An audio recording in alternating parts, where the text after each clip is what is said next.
Hi guys, it is Dom here from Soundsphere Magazine. Just had a wonderful chat with Henry and Arrow from the awesome Starcrawler.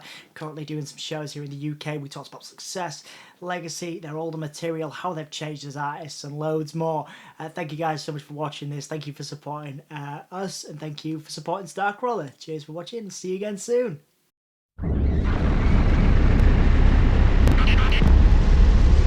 I'm particularly interested with you guys. Obviously, you are in the UK tour and you've just done All Points East as well. You've had a whirlwind few years. I wanted to ask you guys how you define success as people and as artists, and are they one or the same thing? I mean, I think Deep question. I appreciate for an afternoon. I mean, to be honest, I'm very hard on myself, so I'm grateful like this, but like I never have felt comfortable or like viewed myself as like successful. Not that I think I'm unsuccessful. I'm just always like, I don't know. I think too much, I guess. I just always am like, oh, I should be doing this. I don't know. So it's hard for me to know, but I mean, I definitely am super blessed to be living this life, being able to be in a band and have that be my career. So I'd call that successful, I guess. I think people coming to see shows and buying records is the coolest thing ever. Because I feel like a lot of the times that we've fooled people, because I would be paying to be playing in front of these people because it's such a good feeling. So yeah, fair enough. Cool. So it's more in the you know, you've kind of realized that performing in front of people and kind of having that connection is how you define success right now, anyway. Yeah, and I guess just being able to do that and only that, you know? Yeah. It'd be cool to be able to do that and make a living. Yeah. Yeah. Well, I guess that might be successful. But I'm still, I don't know. Yeah. No, a hard question. I don't know. Yeah, I get it. I don't. It's a deep one. I think there's. I wanted to ask you about, because I guess a band in your position with all the streams and everything, like there's a lot of young people that are kind of looking at your music and really enjoying it, which is awesome. A lot of people, fans in the UK. What would be your message to anybody who is looking at what you're doing, kind of going, well, I'm never going to be like those guys. They look cool. They've got all these streams. They're doing the UK tours. What would be your message to anybody struggling with that kind of, because you guys look like confident people, obviously, when you're on stage and when you're out here? What would be your message to anybody who's struggling with that confidence? And have you ever done that, both of you guys individually? Have you ever had that crisis of confidence as well? Yeah, well, we were actually just talking about this earlier, which is funny that you brought it up because, for a long time, I wanted to be a singer and a frontman, but it wasn't like, it's not necessarily, I guess, was in my, it's not like I was doing it since I was little and was this is like what I grew up doing and, blah, blah, blah. So for a long time, I was like, oh, that would be so cool, but I could never do that. That's just not me. I wasn't born doing that, and I think that's like what everyone needs to erase out of their head. Is like, yes, a lot of musicians like Henry grew up playing music since like super young.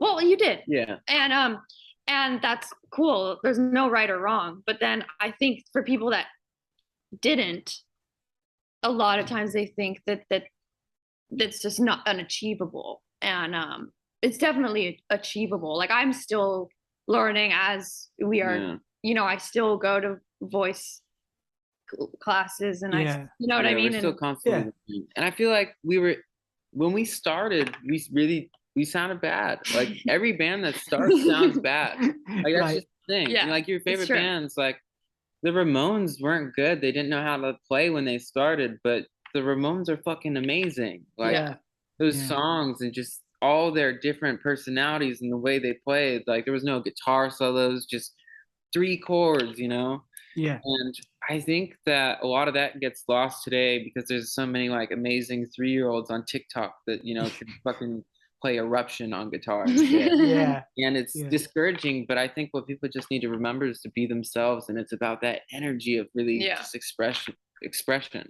Yeah. And, you don't need to be fucking good.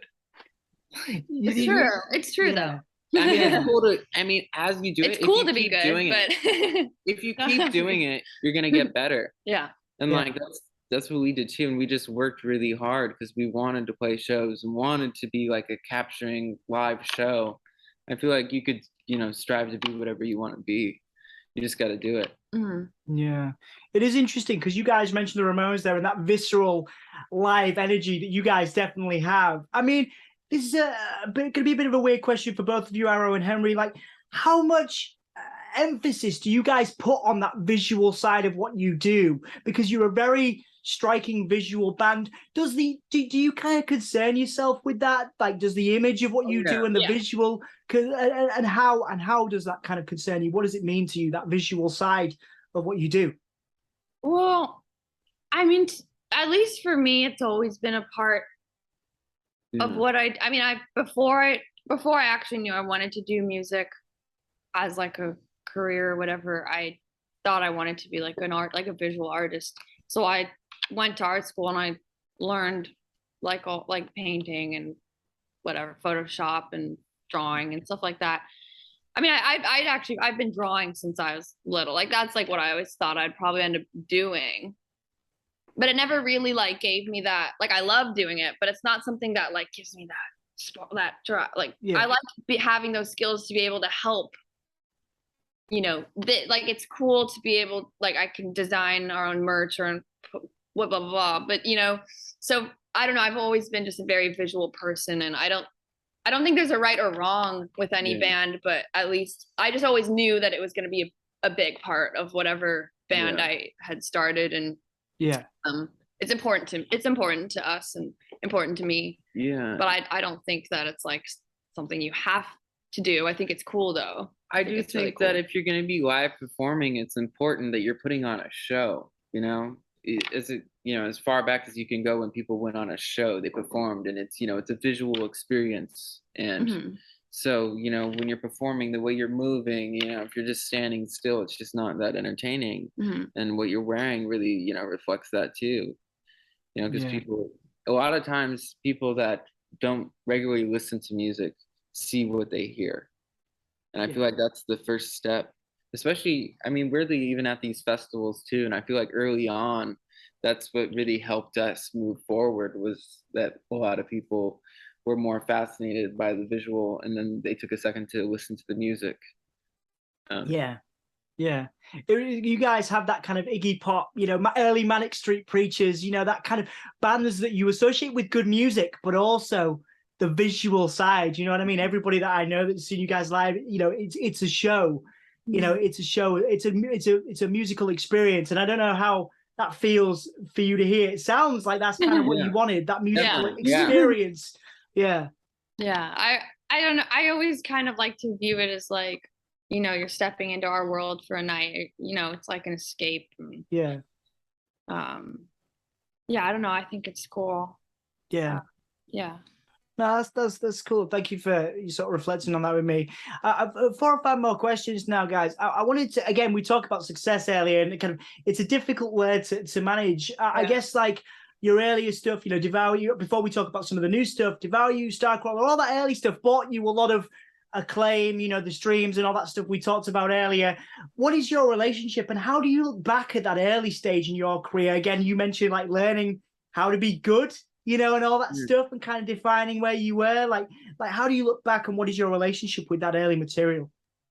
I mean, I love it. Like it reminds me of like being a kid, because like I listen back to our first record and I feel like, oh, whoa, I was like 15 or 16 when we recorded that, and I hear, me learning and like, just different ways that play. Yeah, I mean, to me, like that first record, like I sound like a baby, like compared to how I sound singing now, even talking.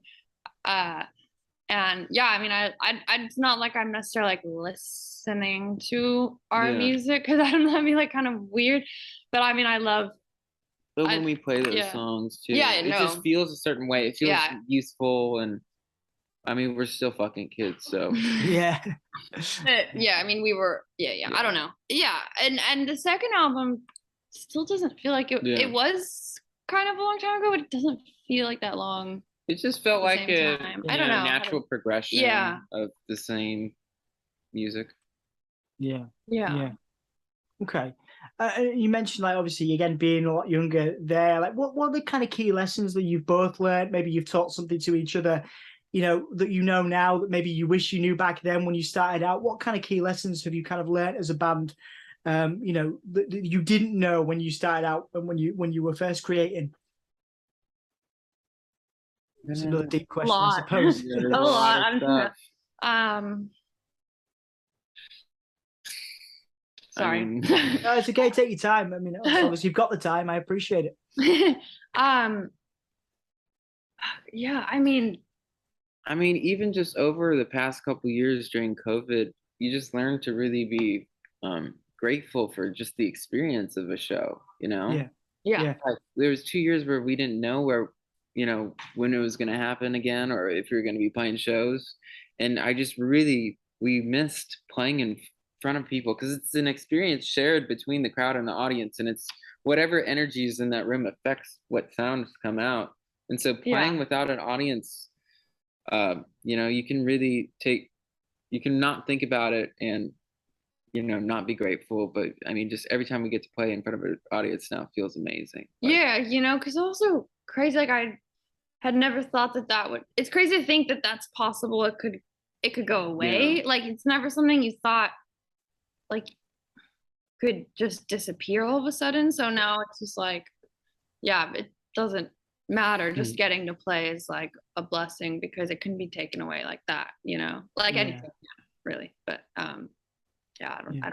No, it's interesting because obviously, again, you've just done some massive shows. We'll talk a little bit about All Points East and stuff, and what that meant to you, playing with Nick Cave and all that in a second, because I do have a question surrounding that. But I do want to talk about Stranded and obviously your new material, which you'll be playing out in, obviously the UK shows you're doing. How, to what extent then does Stranded and this new stuff you're bringing out represent where you are as a band and kind of, the new material that's going to inevitably be coming up? I mean, I think it's always just, we write songs about stuff that happens to us, and we tell stories, and it's just always a reflection upon our lives and our experiences at that moment. And so this just really reflects on these past year or two, and just what came out in that time. Like, there's nothing we could do to really change that. And I think that's really special too, is like you listen back to songs and you're like, oh, that was where I was in my head at in that year or whatever.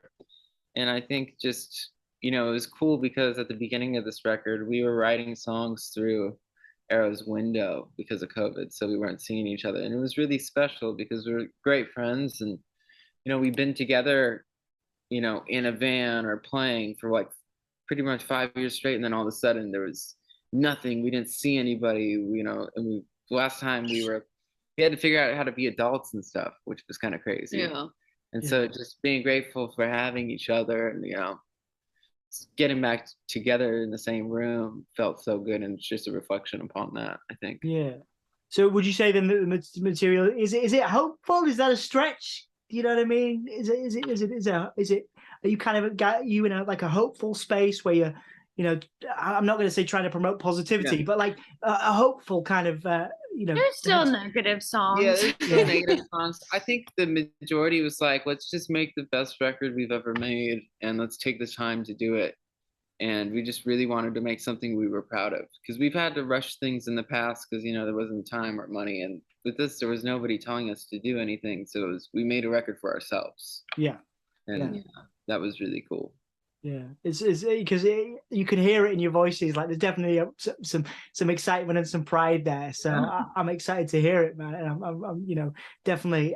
Couple more questions then. One is a plugging one at the end, but the Nick Cave stuff, the All Points East stuff, the post that you put out. You look so excited, and it made me kind of want to ask about, in the same way like Nick Cave has his legacy, and festivals like All Points East has its legacy. Do you guys think about the legacy of Starcrawler at all? Do you kind of think about things like that? And again, same with success. What kind of relationship do you have with that sort of term, legacy?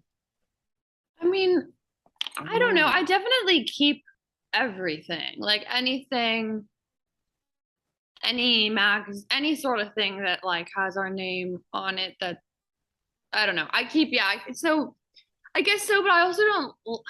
I'm kind of superstitious, so I feel like if I start to think about it like that, like I'm gonna jinx it, and then fair enough. I don't know if that makes sense. So no, it does.